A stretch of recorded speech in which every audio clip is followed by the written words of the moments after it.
about who we feel is the face of boxing based on those comments on the Last Stand podcast from Deontay Wilder with Brian Custer.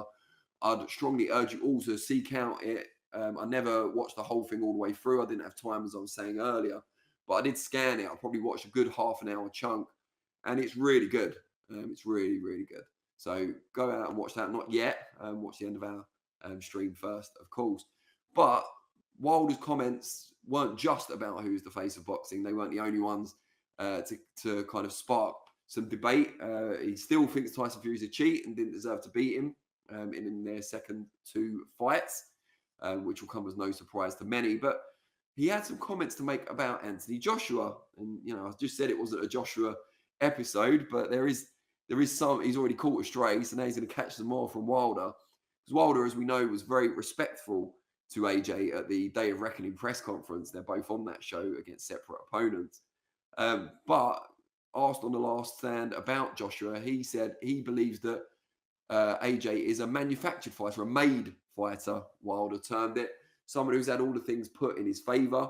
He even alleged some impropriety, I guess, on the part of Eddie Hearn and Matchroom, in that he alleged that there'd been some issue with tickets being resold, comped first, so made free first of all, then resold. So it looked like AJ was selling out venues really quickly when perhaps he wasn't. So the whole face of boxing debate comes out again there, in that Wilder's saying that AJ's popularity has been exaggerated, which is interesting. But he was kind of comparing AJ to himself, talking about how he's not a made fighter, which I thought was a little cheeky considering how he was built initially by Golden Boy, then by PBC. He had that long knockout streak and went on for a long time without fighting anyone particularly challenging in that period.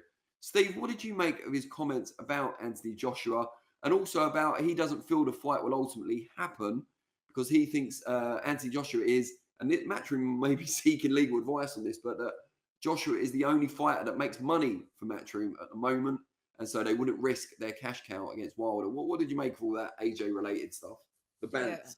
Yeah, I think he's trying to just have a little push and pull on the cobbles, isn't he? Trying to get the fight pushed over the line. But the thing is with Wilder, I think he always has to, it's for his own self-confidence. I don't know whether it's fragile confidence or not, but he always has to push everything onto somebody else. Like you mentioned earlier, he's moaning about the Fury fight, still saying it was cheated. He's moaning about fights not happening, saying it's other people's fault. He's always got an excuse. And I think that he has to have that, because if he actually sat down in reality and looked in the mirror sometimes and says, you know what, I've always managed to knock people out. I've always managed to do X, Y, and Z. And all of a sudden I came up against a guy who I wasn't able to finish off. And he looks at the reality of that as it came across to the rest of us. And then he might think, I'm not good enough anymore. I can't do this. But if he pushes it onto a third party, then it's like, it was because of this I didn't win.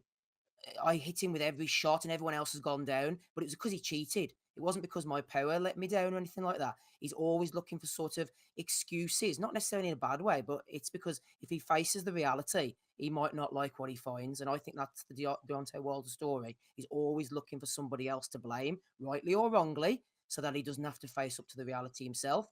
And that's okay. Self-delusional, man. He believes that he hits you, he knocks you out, and if he doesn't, then he's in trouble.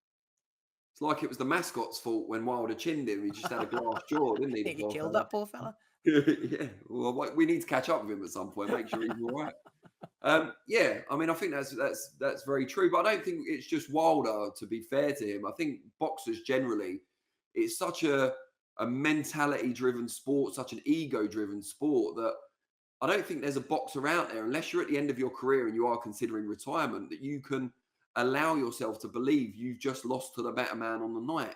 I think that's something unique to combat sports, in that, you know, if you're going to keep that self-confidence and that macho self-belief, you have to find another reason why you lost it. Because if it's just someone's better than you, that's unfixable. So where do you go from there? Which is what you were saying pretty much, in that, you know, if you can say he cheated, I don't think it needs to be that he cheated, but if you could say you had a bad training camp, or your trainer gave you the wrong strategy. Yeah, exactly. Your trainer gave you the wrong strategy, or, you know, bad training camp, or, you know, you got your diet wrong, you weren't disciplined enough.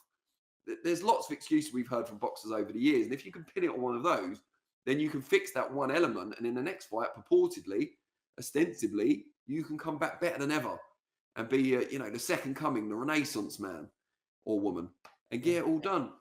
But if you have to say to yourself, do you know what? I'm just not good enough. I remember talking to Carl Froch once off record. I don't know if he'll, thank me for sharing this, although I don't think it's the first time I've said it. He was considering who to fight for his final fight. He didn't know it was going to be his final fight at the time, but it was when he ended up fighting George Groves in the rematch. And it was either George Groves, Julio Cesar Chavez Jr., definitely not senior, or Andre Ward in a rematch. And he said, look, I don't really want to give Groves the rematch because I don't like him personally. At the time, I know they're best friends now. But I could see it will sell really well. And I think, I'd be very confident of winning. Chavez Jr., going out to the US, build my star there. I'll get paid well, easy fight, etc. Could see the attraction of that. And he said, Andre Ward, tough fight, awkward, probably won't get paid as much. And if I'm honest, probably lose another decision. Do I really want to do that? Now, that's not giving Ward credit. It's about as close as he's ever come to doing so. I know he's criticised Ward's style quite a lot. But there was a level of acceptance there that no matter what happens, this guy will always have the style to beat me. Not necessarily he's a better fighter or a more entertaining fighter or a tougher man. I'm sure Froch will tell you, and not many would disagree, that on the cobbles, it'd be a completely different story.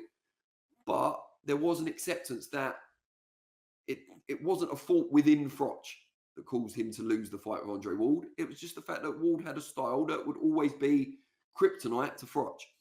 And I think he wouldn't have admitted that after the first fight had just occurred. I think it was towards the end of his career. He knew deep down he probably wouldn't fight him again. He knew it was off the record as well, of course. And there was no need for it to affect him going forward. He was still full of confidence that he'd beat either Chavez or Groves, whoever he ended up fighting. I think when you're in the prime of your career, in the midst of your career, there needs to be something to cling on to. And it was the same, we talked about Ryan Garcia losing to the Tank last week and then coming out of it saying, I know I can still beat Tank. I know what I did wrong. You can believe it a bit more with Ryan because he is so young and there is so much more room for improvement. But even then, Tank did look a different class. And I think boxers, especially when you've still got big fights in your future, when you're closer to the start than the finish, you need that level of optimism. You need that level of delusion, borderline delusion at times to keep you in it.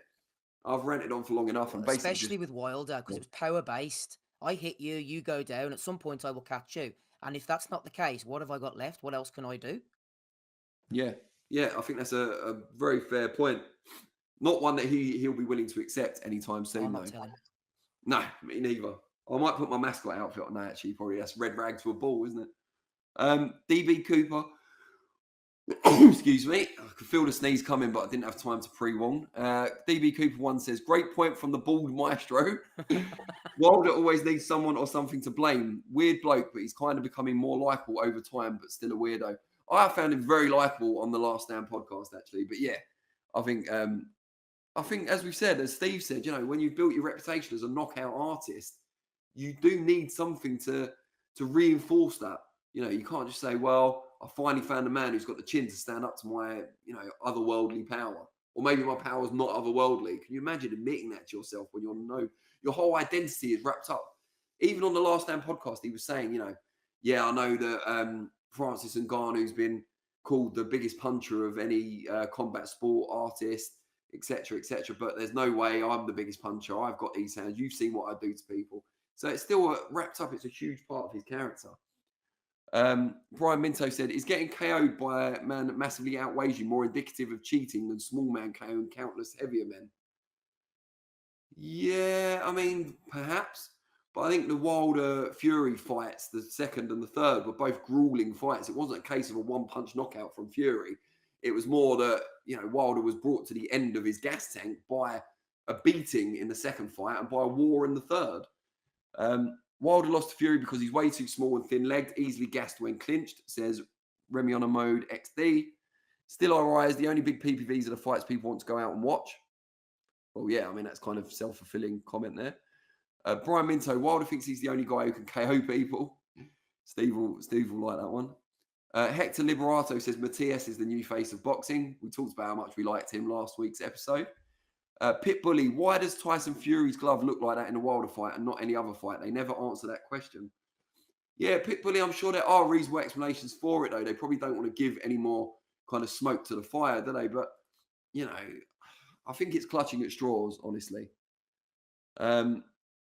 Still I Rise says, random fact, people felt the Brazil KO in Brazil. Quite like that, cheesy though it is. It's the time for cheesy jokes. It's Christmas. I am a dad. Steve's a dad. We like dad jokes, especially at Christmas in the crackers.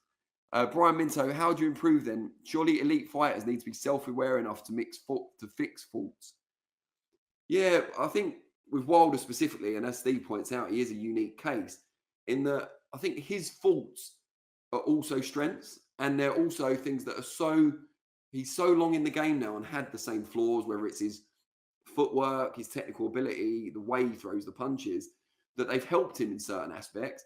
But also, he's been doing it for so long, it'd be very difficult to change the habit of a lifetime. I don't see how he can at this stage of his career. With Wilder, any trainer will do this, and I'm sure it's what Malik Scott does regularly.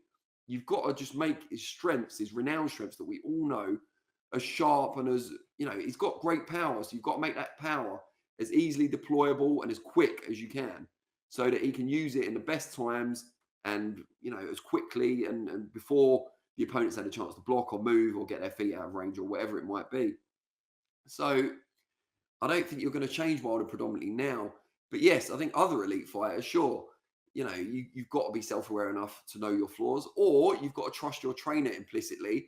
And when he tells you or she tells you your flaws, then you've got to accept it and work on it.